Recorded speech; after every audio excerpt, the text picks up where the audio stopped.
Во подножјето на бабуна, сокриено меѓу две редишта што секогаш изгледаа како да се наведнати едно кон друго, се наоѓаше селото Долни Камен.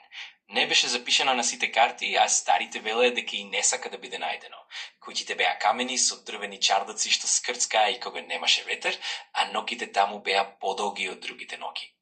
Над селото, на еден мал пребој, растеше стариот даб. Никој не знаеше колку години има. Некои велеа дека е постар од селото, други дека е постари од самата планина. Кората му беше темна, како изгорена, а корењата излегуваа од земјата како прсти што се држат за светот. Под него тревата никогаш не растеше, а снегот секогаш прв се топеше. Старите жени никогаш не поминуваа под дабот по зајди сонце. Не е дрво, велеа Тивко, туку врата. Враќањето на Петре, една есен по 20 години печалба, во селото се врати Петре, син на Ѓоре Ковачет. Доаѓаше оддалеку, од градови каде што светлата не се гасат ни ноќе и каде што луѓето не се крстат кога ќе чујат буф. Селото го пречека со мешавина од радост и страв. Сите го паметеа како дете, но сите се сеќаваа и на денот кога татко му исчезна. Ѓоре последен пат бил виден токму кај стариот даб. Луда приказна че Петре кога му ја раскажуваа. Човек се изгубил, ништо повеќе. Но ноќта, кога легна во старата куќа, со зидовите како да шепотеа. Огништето пукаше и без оган, а од надвор некаде далеку се слушаше чекор, бавен, тежок, како некој што влече нога. Следното утро, додека одеше кон чешмата, го пресретна баба Стамена, најстарата жена во селото. Очите ѝ беа бели како магла, но гледа повеќе од што треба. Не оди кај дабот, му рече без поздрав. Зошто сите се плашите од едно дрво? Праше Петре. Затоа што не секој што влегол под него излегол ист.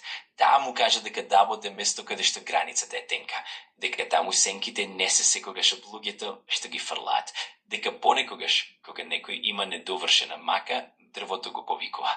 Петре се насмевна, но таа насмевка не му стигна до очите. Ноќта на повикот на третата ноќ, кога месечината беше полна и жолта како старо злато, Петре го слушна името. Петре, гласот дојде од правецот на планината. Не беше глас на човек, но не беше ни нечовечки. Беше како ехо од спомен. Се облече без да размислува и тргна. Патеката само му се отвораше. Како да бе чекала.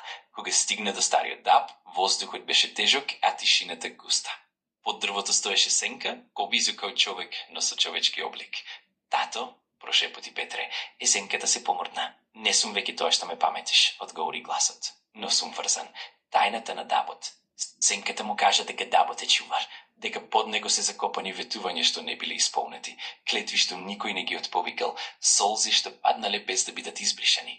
Ѓоре, неговиот татко, дошол таму со гнев во срцето и зборови што не смеел да ги каже. Дрвото ги слушнало.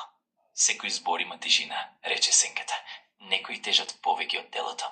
За да го ослободи татка си, Петре мораше да направи избор, да остане и да ја преземе неговата врска, или да се врати и никогаш повеќе да не го спомне неговото име. Петре плачеше. Прв пат по многу години. Утрото по тоа, наутро, селото најде траги околу дабот, стапки што почнуваа, но не завршуваа. Стариот даб стоеше исто како и секогаш, но оние што поминуваа покрај него, велеа дека сенката му е помала. Петре никогаш не се врати во селото, но понекогаш кога ветерот дува од планината, се слуша чекор, бавен, тежок и глас што Тивко вели, чувај ги зборовите.